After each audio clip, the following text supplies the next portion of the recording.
ओम नमो भगवते वासुदेवाय। जय श्री कृष्ण। नमो नमः। आज हम कृष्ण दर्शन शास्त्र की सीरीज़ को आगे बढ़ा रहे हैं, जिसमें हम कृष्ण दर्शन, कृष्ण जीवनी, कृष्ण कथा कह रहे हैं, जो हमने कृष्ण अवतरण से शुरू करके कृष्ण रुक्मणी विवाह तक चैप्टर 29 तक बताई। चैप्टर 30 से चैप्टर 35 तक हमने भीष्म के परिवार और कौरवों और पांडवों के जन्म के बारे में वर्णन किया है, और हमने ये बताया है कि कौरव और पांडव बंधु बांधव इतने बड़े हो गए हैं कि वो गुरु द्रोणाचार्य से शिक्षा ग्रहण कर रहे हैं। ये हमने कृष्ण दर्शन शास्त्र की चैप्टर 35 तक ये हमने वर्णन किया है। आज हम चैप्टर 36 लेकर प्रस्तुत हो रहे हैं, और जिसका शीर्षक है कृष्ण और कुंती। कृष्ण और कुंती, चैप्टर 36। कृष्ण और कुंती का रिश्ता ये था कि कुंती कृष्ण की बुआ लगती थी, क्योंकि कृष्ण के जो पिता थे वासुदेव और देवकी, जो वासुदेव थे उनकी बहन लगती थी कुंती। कुंती उनकी सगी बहन नहीं थी, लेकिन उन वासुदेव के पिता की दूसरी रानी से ही उत्पन्न हुई पुत्री थी, तो वासुदेव की बहन लगती थी। उनकी सगी माता से वो उत्पन्न नहीं हुई थी, वो उनकी वासुदेव के पिता की दूसरी माता से उत्पन्न हुई थी कुंती, और इसलिए वासुदेव की बहन लगती थी और कृष्ण को बहुत स्नेह करती थी, बुआ लगती थी कृष्ण की। कृष्ण नारायण थे, सब जानते थे कि कुंती बुआ के घर में ही जो गृह युद्ध होगा वो महाभारत का रूप लेगा, ये कृष्ण जानते थे। इसलिए कुंती से बड़े टच में रहते थे, बड़े आत्मीयता से व्यवहार करते थे, और कुंती की और कुंती के पुत्रों की कुशल क्षेम पूछते रहते थे श्री कृष्ण।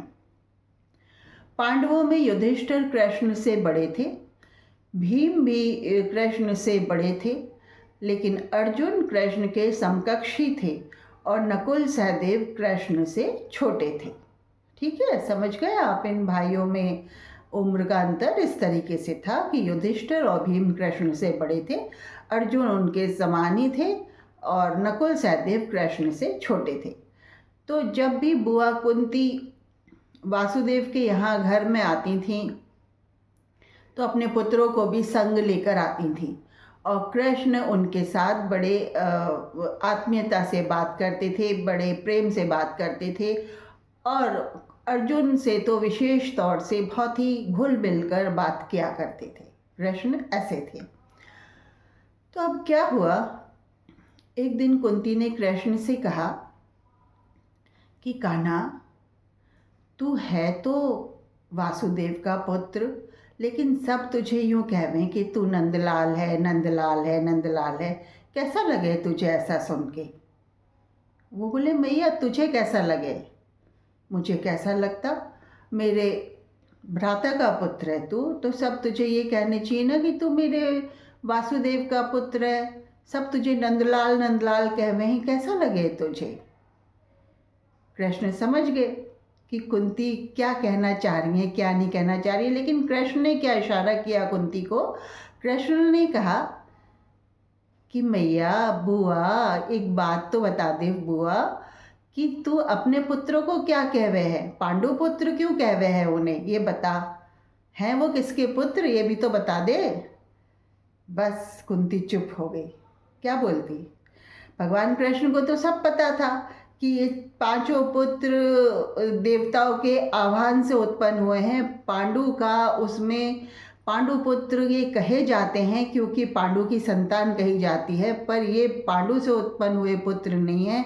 ये पांचों के पांचों पुत्र देवताओं के आह्वान से उत्पन्न हुए हैं। धर्मराज, वायुदेव, इंद्रदेव और वरुण देव के आह्वान से उत्पन्न हुए हैं। और श्री कृष्ण क्योंकि नारायण थे, तो वो तो कर्ण की उत्पत्ति भी जानते थे, जो सूर्य देव के आह्वान से उत्पन्न हुआ था कुंती के विवाह से पूर्व। कुंती ने वो राज सबसे छुपाया हुआ था, लेकिन कृष्ण जानते थे इस राज को, क्योंकि नारायण थे, ईश्वर थे, भगवान थे, वो जानते थे इस राज को। और उन्होंने बुआ को यही इशारा किया कि मुझे सब नंदलाल कहते हैं तो क्या हुआ, तेरे पुत्रों को भी तो सब पांडु पुत्र कहते हैं, लेकिन वो हैं किसके पुत्र, ये उनका इशारा ये था। कुंती थोड़ी सहम गई, समझ गई कि ये कान्हा कोई छोटी मोटी बात वाला साधारण बालक नहीं है, ये बहुत कुछ जानता है। तो कृष्ण ने कहा, बुआ बता, सच सच बता बुआ, ये पांचों पुत्र पांडु पुत्र ही हैं या कोई और, ये तो बता दे मुझे। अब मुझसे ना पूछ ऐसे। क्यों ना पूछूं, पूछ ना सकता? तू मुझे नंदलाल के नाम से मुझे चिढ़ाए तो मैं तुझसे ना पूछ सकता कि ये किसके पुत्र हैं? बता बता, पांडु पुत्र किसके पुत्र हैं, बता बुआ बता। कुंती बोली, तू जानता है तो पूछता क्यों है? जब तू जानता है तो अंदर ही रखना ये बात, पूछता क्यों है? माँ बुआ क्या बताऊँ तेरे को, आज अंदर रख रही है ये बात तो रख ले, कल को जग जानेगा कि ये किसके पुत्र हैं। कान्हा बोल पड़े अपनी बुआ कुंती से कि आज अगर छुपा रही है ज़माने से कि ये पांडु पुत्र है करके, तो बेशक छुपा ले, पर कल को जग जानेगा कि ये किसके पुत्र हैं। तो ये बात हुई कृष्ण और कुंती में।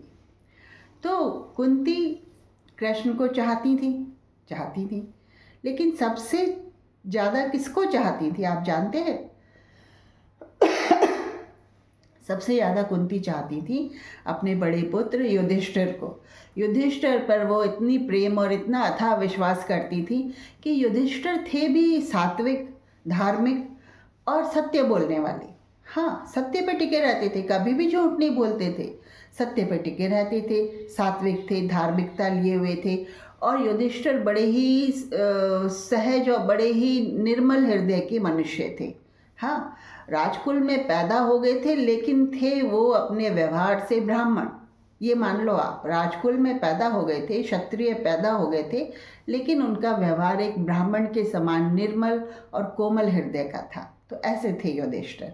और कुंती उनको अथाह प्रेम, अथाह स्नेह, अथाह प्रेम करती थी। तो ये थी कुंती।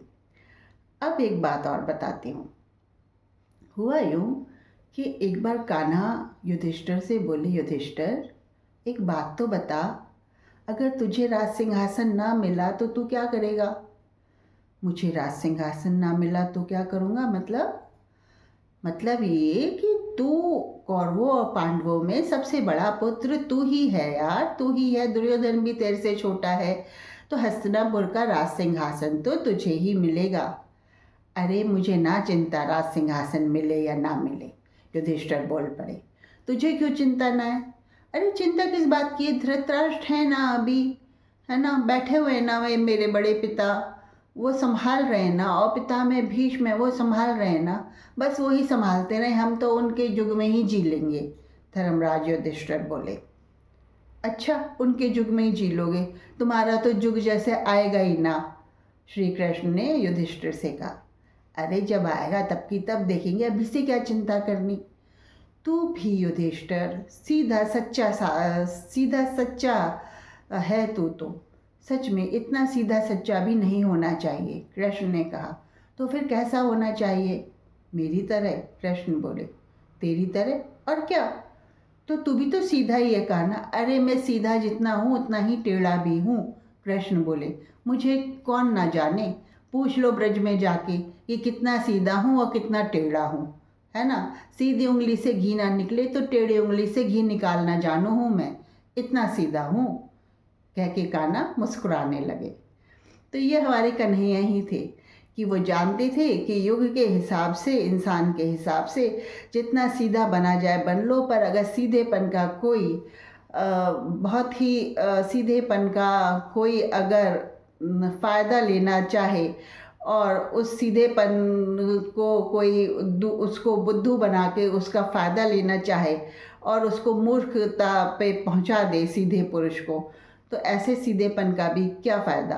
तो हमारे कान्हा सीधेपन के साथ टेढ़ापन भी जानते हैं और इसलिए ही कहते हैं कि बांके बिहारी, इसलिए ही कृष्ण को कहते हैं बांके बिहारी, यानी कि टेढ़े खड़े होने वाले, जो टेढ़े भी होते हैं कभी कभी और सीधे हैं तो सीधे हैं।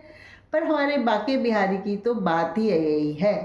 तो कैसा लगा आपको ये सब? अच्छा लगा? चलो अब एक बात और बताते हैं।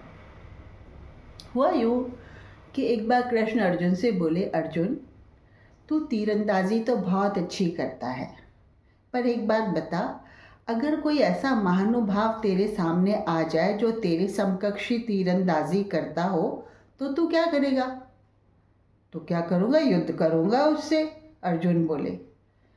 देख बेटा, जो समान बलशाली होता है, समान पराक्रमी होता है, उससे युद्ध नहीं किया जाता, उसे मित्र बनाया जाता है, कृष्ण ने अर्जुन से कहा।